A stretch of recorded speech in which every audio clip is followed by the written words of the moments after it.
Hey, so good morning, everybody. I am making spaghetti and meatballs this morning for my boys. And I already have some of the vegetables diced up, shredded, like the one small zucchini and the one regular sized carrot. I shredded with the cheese grater, so I grated it actually. The poblano pepper, I already cut it into little squares. The onion and the tomato, the same.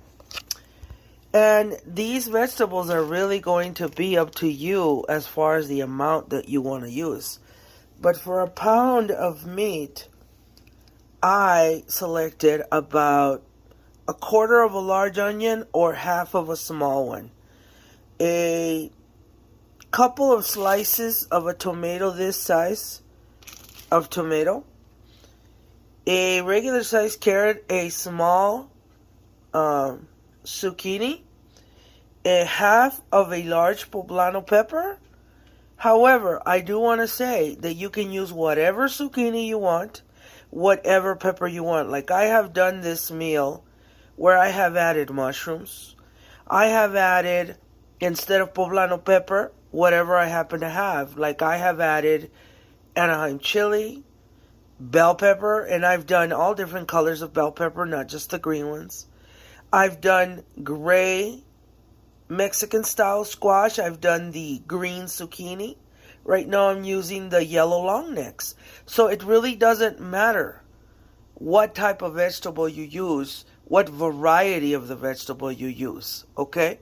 So I'm going to throw all of this with the meat into my bowl, and in it will go 2 slices of bread, and I usually like to use the covers.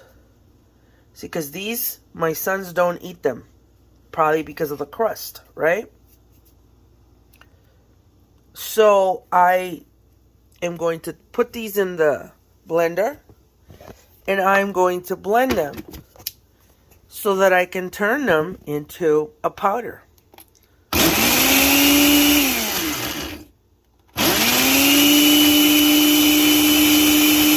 And so when the entire bread is shredded, it goes in here with the meat and the vegetables. You put 2 eggs in there, and then you season all of that with some garlic powder, some oregano, and some pepper. Now, is it better to use actual garlic instead of garlic powder?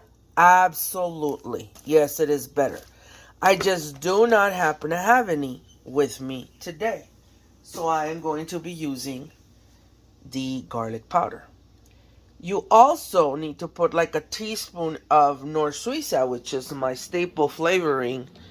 Everybody that follows my cooking videos knows that this right here is the magic. Okay? Now I already have a pot of water going.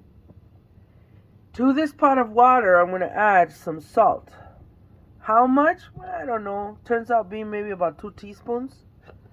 And that's going to be all the flavoring that you need for your spaghetti. Now, I bought a 16-ounce packet of spaghetti.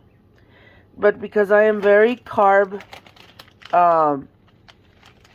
sensitive, I only use half of the packet every time that I make spaghetti and meatballs or spaghetti and meat sauce.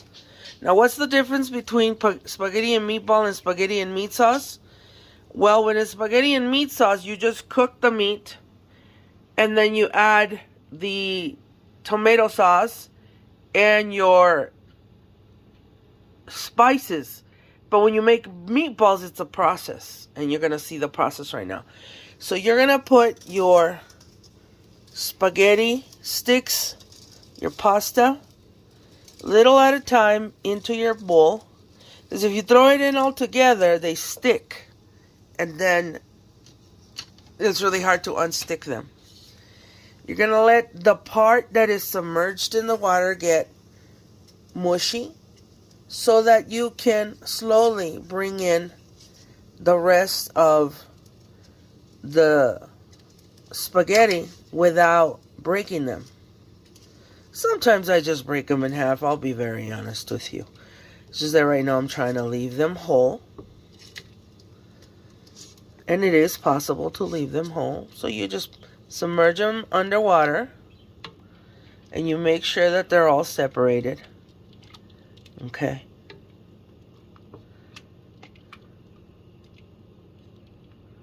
Just like that. And you let them cook about 10 minutes. I like to leave my pasta al dente because they are less caloric when they are not completely mushy from being overcooked.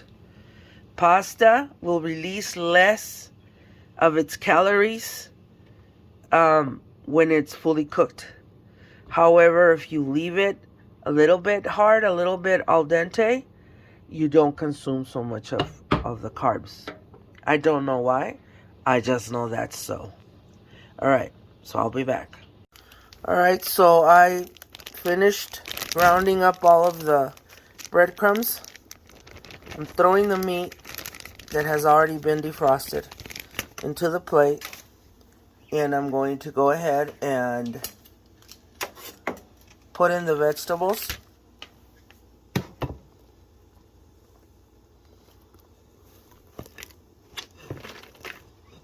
I'm making a mess because I'm holding the phone. I'm trying to get you guys to see what I'm doing. I don't usually get this messy. You throw in your 2 eggs.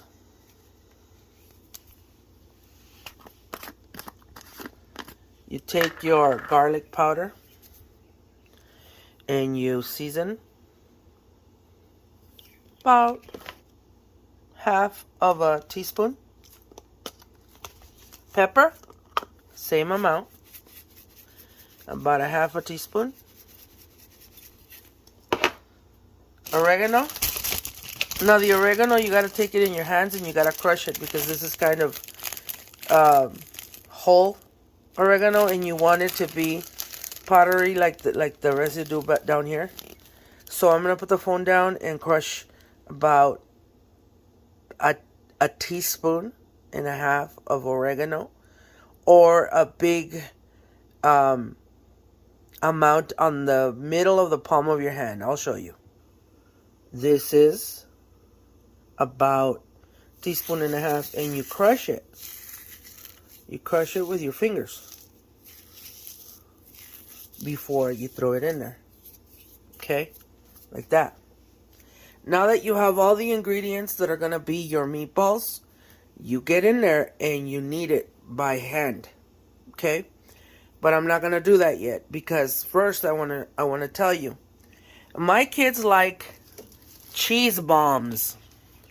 So they like to bite into their meatball and they like to taste cheese. Okay? Look, I just want to show when you. I serve the spaghetti and meat sauce, I also like to put shredded cheese. I like to dress it with shredded cheese, like shredded mozzarella. Today I happen to have Monterey Jack, so we'll use Monterey Jack. It really doesn't matter what kinds of cheeses you use. So the recipe is very versatile. Use what you have at home. And so I really truly like Munster. However, it is a favorite of my family's. Provolone and Munster. I happen to have a piece of Munster here. And what I'm going to do is I'm going to cut it into little 1/2-inch squares. And when I'm making the meatballs, I'm going to have these 1/2-inch squares be inside of the meatball. So this is going to be inside of the meatball.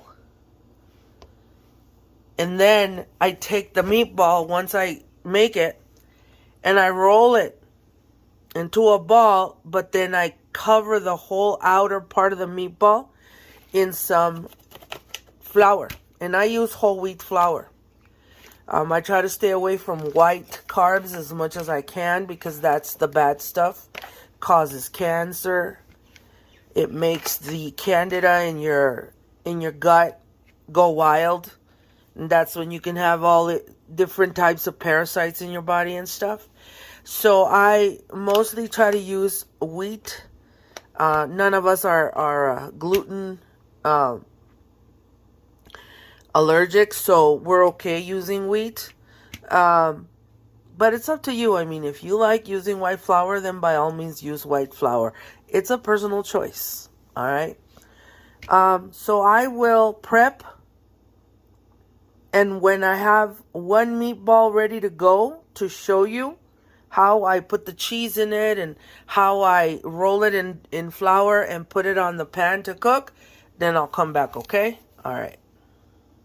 Don't forget to be checking on your pasta. Like right now, the pasta's already been there a good 7 minutes. I'm going to mix it. I feel like it's not enough pasta. I feel like my sons are going to ask me for more. So when this is done, I'm going to take it out and I'm going to put a little bit more because I may have miscalculated the amount of pasta. They like more pasta. Okay, I want to show you the magic. This is the Nor Suiza, and you're going to throw Nor Suiza in there. You're going to do, if you added salt to your mixture, then you're only going to do 1 heaping teaspoon of Nor Suiza. But because I didn't add salt, I'm going to do 2 teaspoons of Nor Suiza. Okay? And I'm going to knead it with my hands like this. And the egg works as the sticking agent for your meatballs. Now, why did I add so many vegetables? Like, why did I add carrot and zucchini? Well, because my kids don't like vegetables, and I like to hide some vegetables where they can't see them, and they'll eat them, and they'll enjoy them, but they don't know that they're eating them. Okay? So, when I make meatballs, my kids love meatballs so much, they don't know that they're eating zucchini. And they don't know that they're eating carrot, because when the meatballs are cooked, you can't hardly tell that there's any carrot or zucchini in there. You can tell that there's onion and bell pepper, but that's pretty much it. You can't really even see the tomato, and you certainly cannot see the carrot and the zucchini. Okay? So the bread and the egg work as the sticking agents. And this is kind of like how you make meatloaf. Like, I could take this entire pan of ground beef that's already been prepared with vegetables in it and add maybe a quarter cup uncooked rice to it, and it becomes albóndigas. Or I could just take this whole thing, put it in a pan, cover it with a can of El Pato sauce, and some barbecue, and some tomato sauce and ketchup mixture. Put it in the oven, and bam, you've got a meatloaf. It's the same recipe. It's very versatile. Okay? Okay, so I cut up roughly about 30 little squares of cheese. And that should be, from my experience, about the amount of meatballs that I'm going to make. So you take the meatball, and it's going to be something that fits on the palm of your hand like that.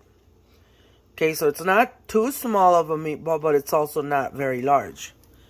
And what you're going to do is you're going to press in the middle, and you're going to create a crater. And you're going to take one of those squares of cheese, and you're going to put it right in the middle of the meatball, and you're going to cover it. And you're going to press it so that all the cheese is inside the middle.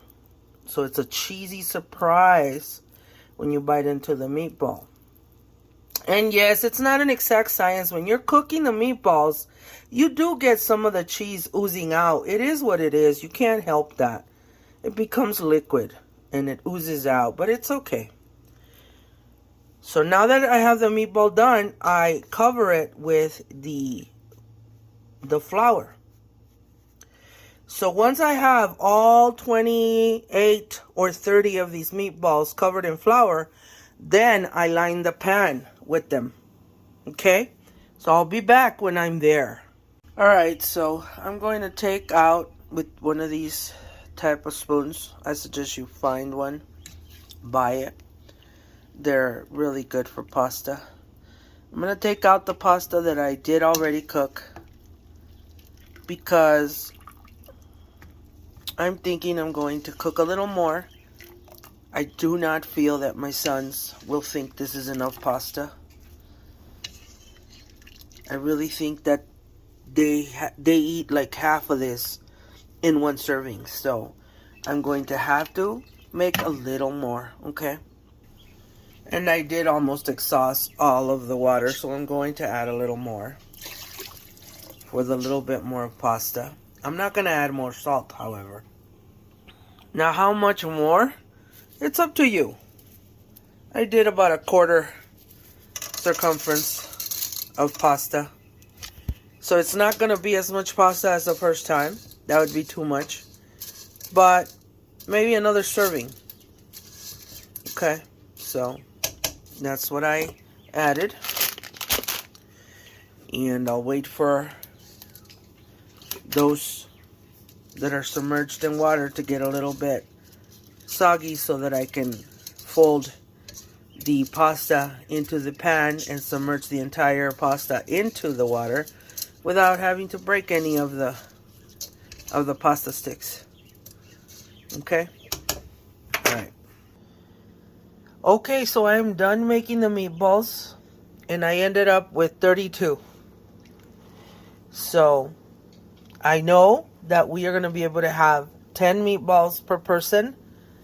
So if we're going to have spaghetti and meatballs for dinner as well as for lunch, then I'm going to plate 5 meatballs on their plate at lunch and 5 at dinner. So you line them up on your pan.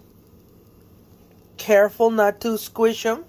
You don't want to mess with the shape of the meatball. You got to remember there's a little square of cheese inside each meatball that is just waiting for the meatball to be squished so it can ooze out. And so you don't want to mess with that. Alright.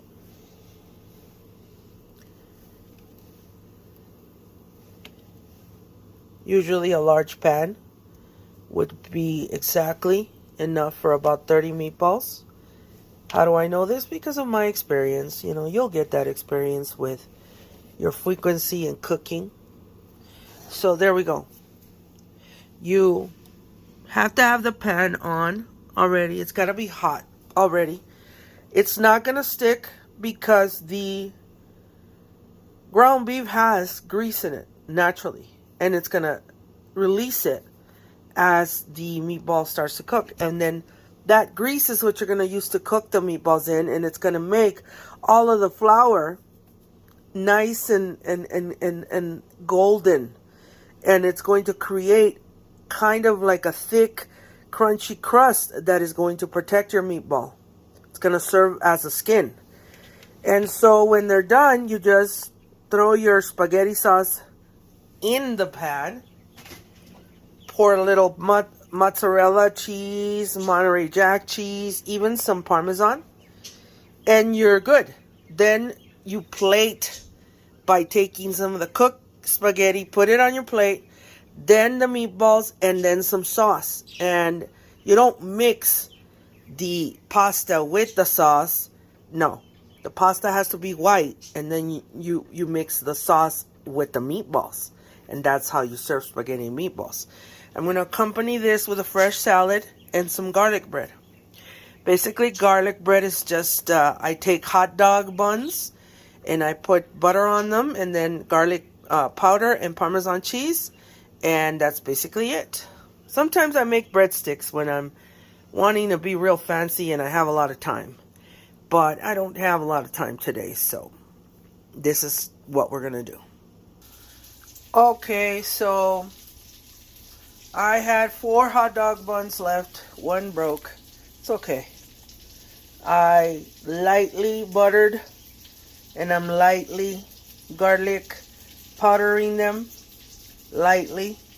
I'm not putting any salt in them because I'm going to put Parmesan cheese on them. Another thing you can do is you can do Italian seasoning or pizza seasoning on them lightly, just so you can give it that Italian cooking zest that they require.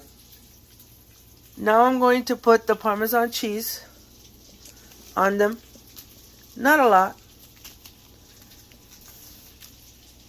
And you may be wondering, okay, well, why didn't you put so much butter? Butter makes them taste so good. Yes, you're right. However, butter will make them very, very soggy. And besides, butter is fattening. And you want to avoid calories wherever you can.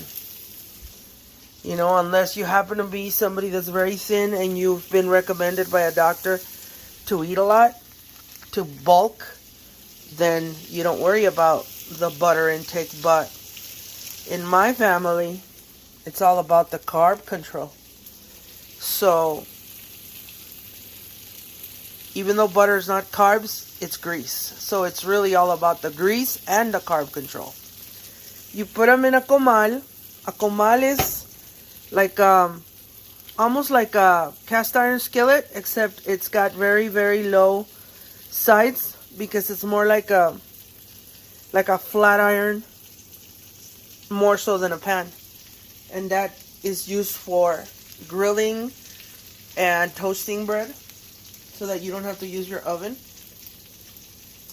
And what I'm going to do right now is I'm going to show you how I check the cooking process of the meatballs.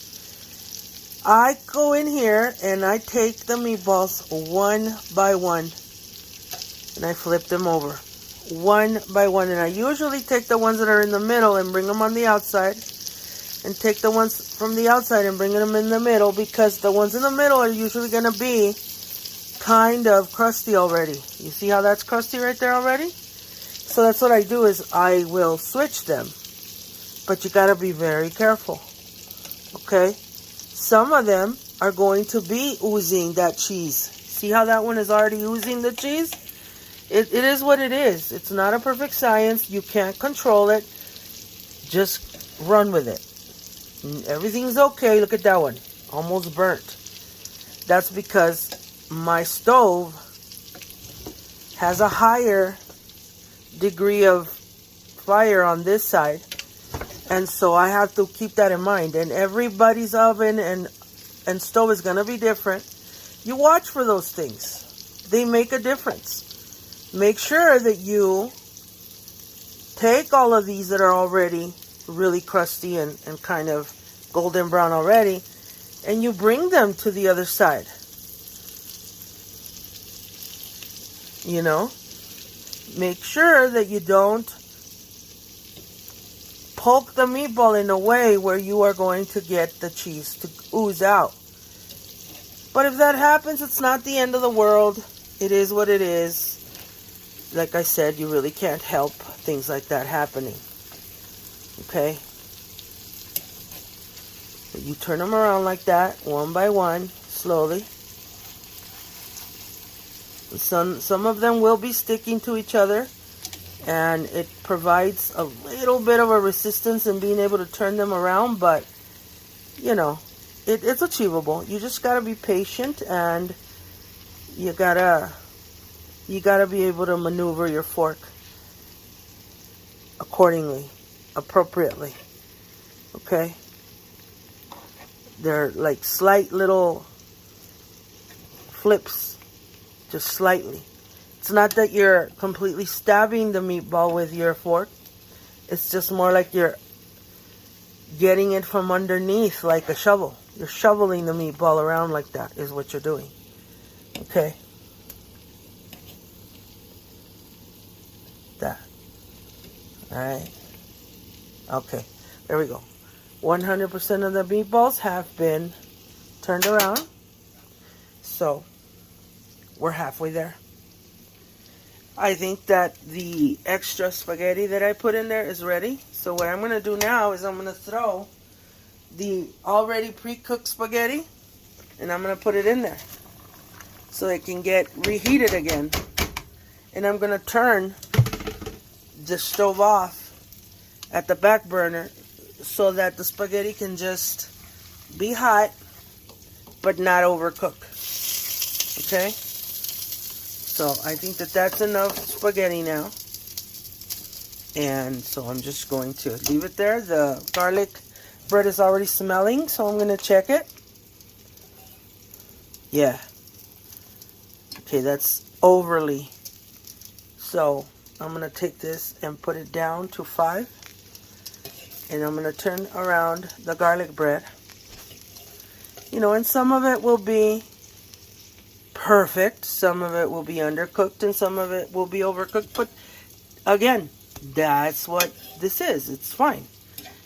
There is no mistake in cooking. Alright?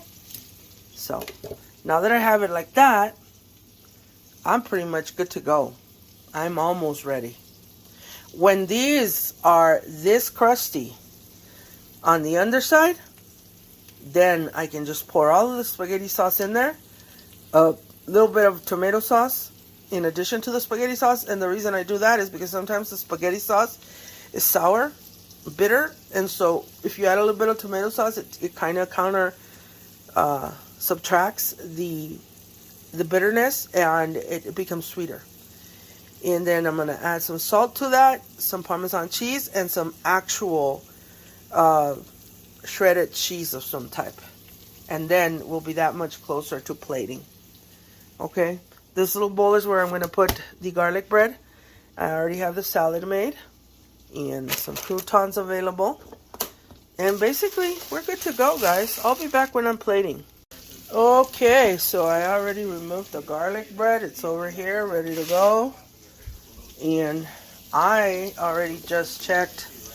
I actually disintegrated an entire meatball. You could see. See? No, it's okay. But you always want to make a meatball that is going to be your sacrificed.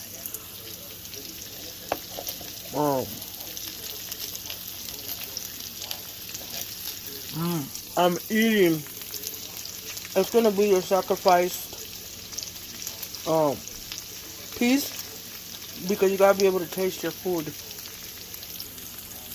and see if it's fully cooked, and it is. So, my next step is I'm going to kind of turn the pan sideways like this, and I'm going to move the meatballs out of the way.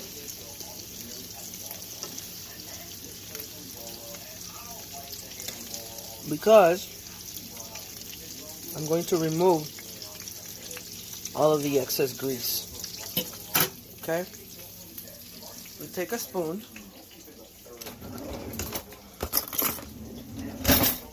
And I'm going to take a cup.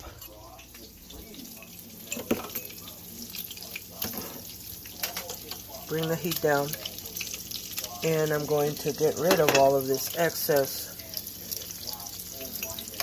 grease that you have no use for.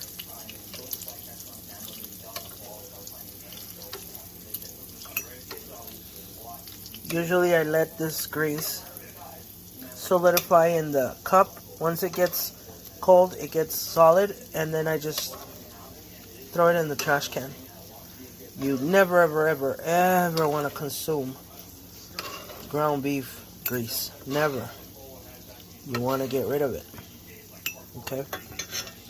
I've already opened a can of tomato sauce or spaghetti sauce, and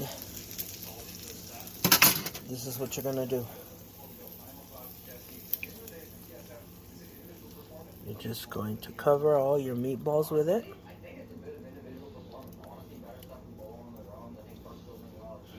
Make sure you get all of it in there, in your pan, all of it.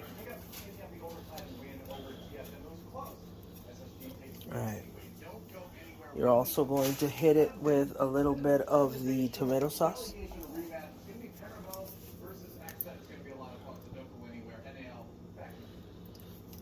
Probably about half a can.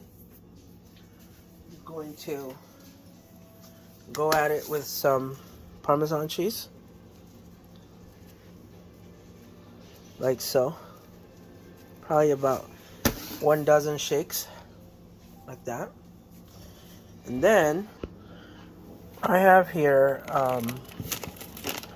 Monterey Jack cheese.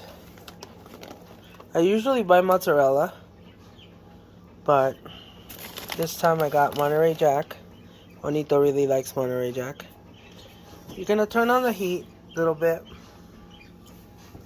and basically all you want is to get all that cheese to melt, and it will do that as your spaghetti sauce heats. Remember, you just poured that spaghetti sauce, so it's not going to be hot, and you want it to be hot. So you're going to kind of mix this a little bit. That way you mix the tomato sauce that you put on top of the I'm gonna take this one out, which was the broken one. Finish tasting it, see how good that is. Really good.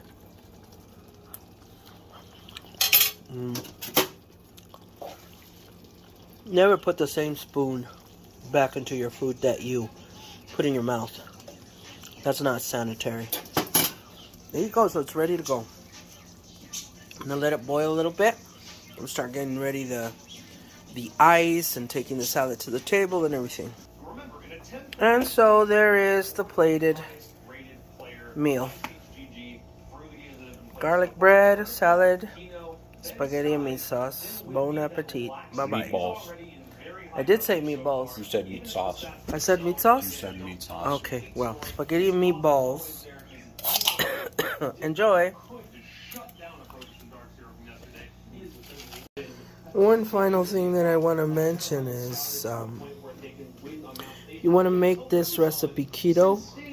You replace your spaghetti with spaghetti squash.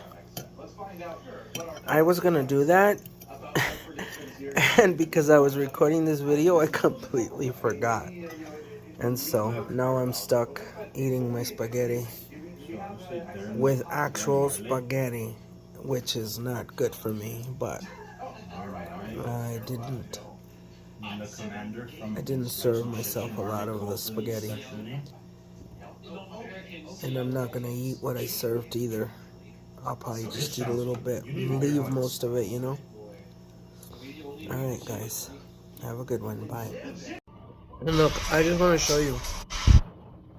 Look at what happens when you bite into the cheesy meatball. Isn't that beautiful? You get all that cheese inside. It's really good, you guys. Did you just burp one, Ramon? Yeah. You know, I just recorded you. You know what that means? What? Good. Just sign of respect. The food is good? Okay. Perdonado. Bye, everybody.